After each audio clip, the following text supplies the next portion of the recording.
السلام علیکم لیڈرز، کیسے ہیں آپ سب لوگ؟ امید ہے خیریت سے ہوں گے۔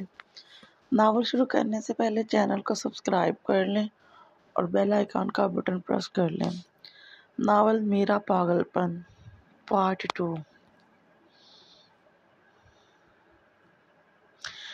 رات پھیلی ہے تیری سرمئی آنچل کی طرح، چاند نکلا ہے تجھے ڈھونڈنے پاگل کی طرح۔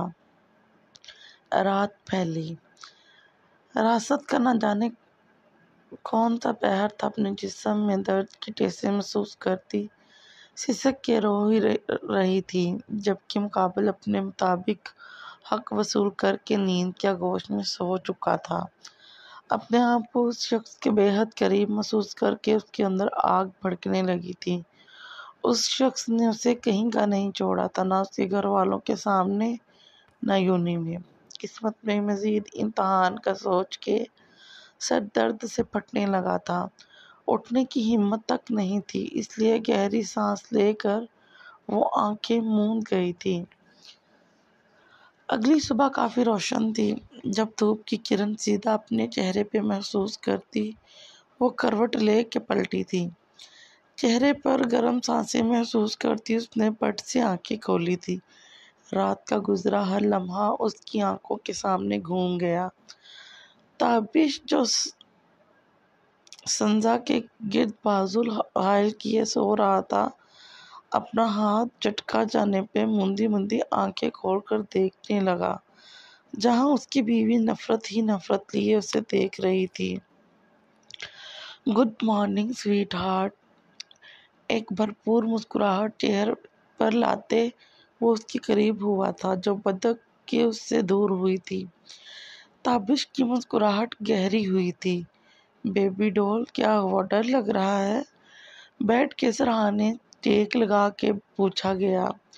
لہجہ خاصا شیریں لیکن طنز سے بھرپور تھا۔ تو تم ایک گھٹیا انسان ہو۔ نہ چاہتے ہوئے بھی آنکھوں میں آنسو تیرنے لگے۔ ویل بیبی ڈول، ایسا بھی کچھ نہیں کیا جس پہ تم اتنا رو رہی ہو۔ ہر لڑکی اپنے شوہر کی ضروریات کا خیال رکھتی ہے۔ سائیڈ اسمائل پاس کرتا وہ اس کے قریب آیا تھا جو اپنے نچلے ہونٹ کو دانتوں میں دبائے اپنے آنسو گرنے سے روک رہی تھی۔ ابھی وہ اس پر جھکتا کہ کمرے کا دروازہ زور و شور سے بجنے لگا تھا، جس پہ اس کا موڈ بگڑا تھا۔ ایک گہری سانس لے کے خود کو پرسکون کرتا وہ اٹھ کے دروازہ کھولنے گیا تھا، جہاں سامنے مہین بیگم سپاٹ چہرہ لیے تابش کو ہی دیکھ رہی تھی، جو ان سے لاپرواہ بنا یوں ہی دروازے پر کھڑا ادھر ادھر دیکھ رہا تھا۔ یہی موقع غنیمت جان کر سمرا واش روم میں بند ہو گئی تھی۔ اگر مہارانی اٹھ گئی ہیں تو اس کو نیچے اس کے عاشق کا پارسل آیا ہے۔ جانے کیسی بد کردار ہے، اب اس کے عاشقوں کے بھی پارسل آنے لگے ہیں گھر۔ توبہ توبہ، مہین بیگم تنفر کرتی چلی گئی تھی۔ پیچھے تابش نے خونخوار نظروں سمیت دروازہ بند کیا تھا۔ سمرا جو واش روم میں گئی تھی، الجھی نظروں سے مہین بیگم کے الفاظ سمجھنے کی کوشش کر رہی تھی۔ ابھی وہ واش روم سے نکلی ہی تھی کہ جب تابش نے زور سے کلائی پکڑ کے اسے دیوار کے ساتھ پن کیا تھا۔ ایک راہ نکلی تھی سمرا کے منہ سے، درد کی شدید لہر اپنے وجود میں محسوس ہوئی تھی۔ کالی گہری سیاہ آنکھیں جن میں صرف اس وقت شدید غصے کے باعث لال ڈورے واضح ہو رہے تھے، کانچ سی بھوری آنکھوں سے ٹکرائی جن میں صرف خوف تھا، ایسا خوف جو اس کی جان جسم سے لگ کر نکلے کافی تھا۔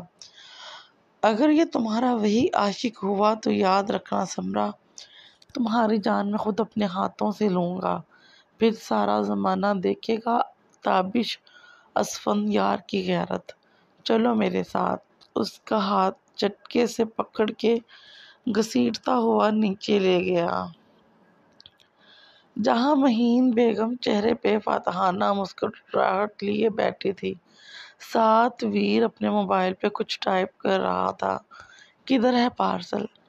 تابش کی آواز گونجی تھی۔ پڑا ہے ٹیبل پر ادھر۔ مہین بیگم کے جواب پر وہ سمرا کو لے کے اسی ٹیبل کے پاس گیا۔ درد ہو رہا ہے پر پلیز میرا ہاتھ چھوڑو۔ درد کی شدت اتنی تھی سمرا کو لگا جیسے ابھی اس کا ہاتھ کندھے سے الگ ہو جائے گا۔ جھٹکے سے ہاتھ چھوڑتا وہ تقریباً پارسل پہ جھپٹا تھا۔ سمرا کا چہرہ لٹھے کی مانند سفید ہوتا جا رہا تھا۔ جیسے جیسے وہ پارسل کھول رہا تھا اس کی نظر لال رنگ کی خوبصورت سی فراق پہ گئی تھی۔ ساتھ رکھے پھولوں کے گلدستے کو الٹ پلٹ کر دیکھتے وہ پھولوں کا گلدستہ خراب کر چکا تھا جس میں ایک لیٹر نکلا تھا۔ خونخوار آنکھوں سمیت کھا جانے والی نظروں سے سمرا کو دیکھ رہا تھا جو اب آہستہ آہستہ کانپنے لگی تھی۔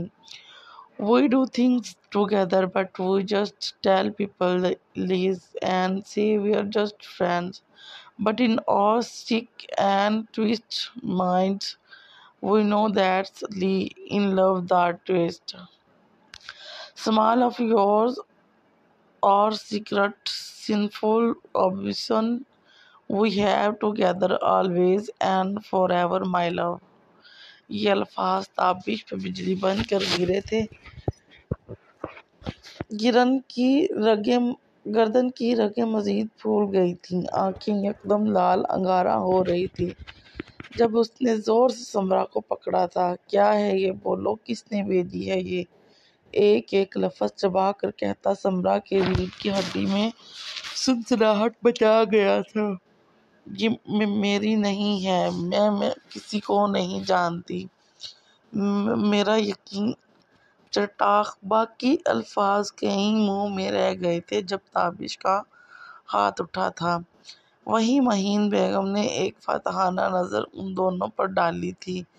ویر جو بظاہر مصروف تھا چہرے پہ ایک شاطر مسکراہٹ نے جگہ بنا کے خود کو پل میں چھپایا تھا۔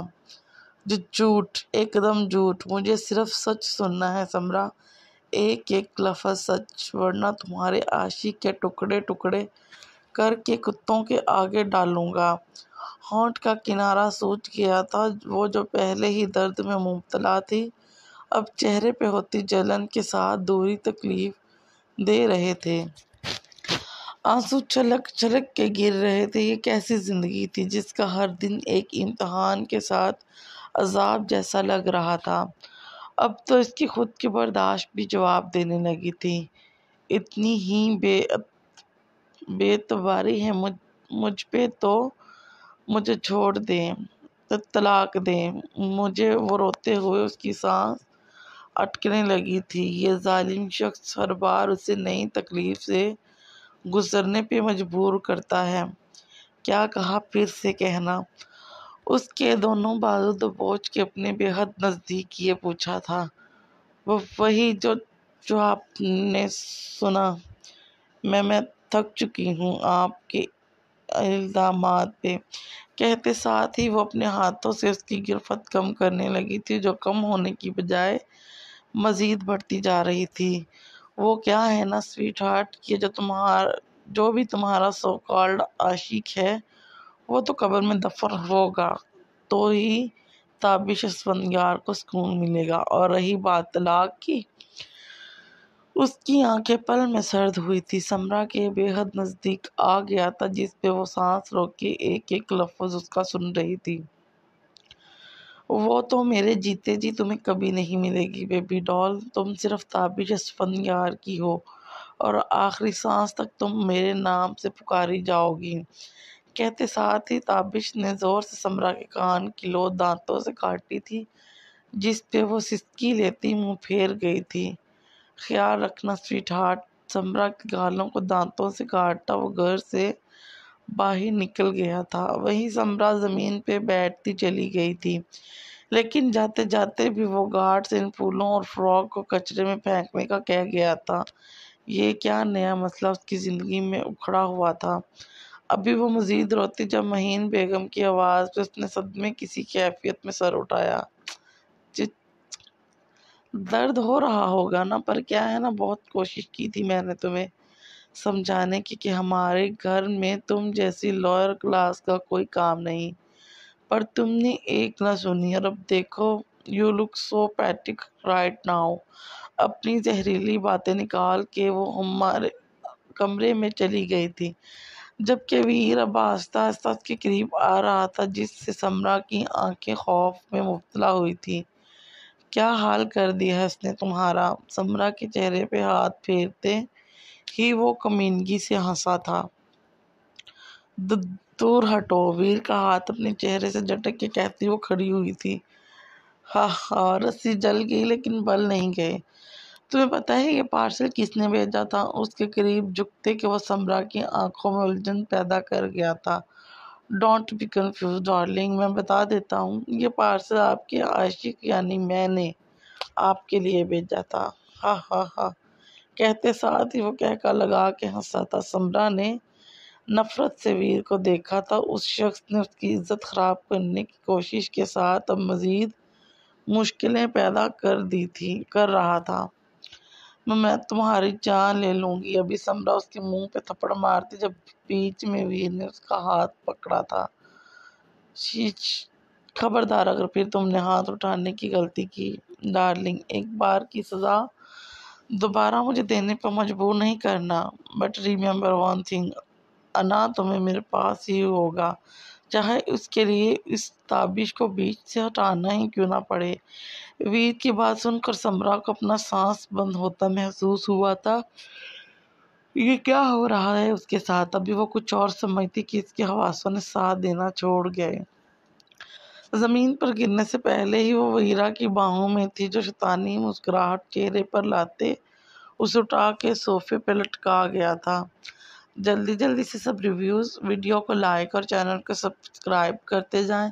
اور ہاں، ایک اور ضروری بات، وہ یہ کہ ذرا اچھے کامنٹس بھی کیا کریں، لانگ ریویوز دیا کریں ہر ایپیسوڈ پہ، تاکہ رائٹر کا اور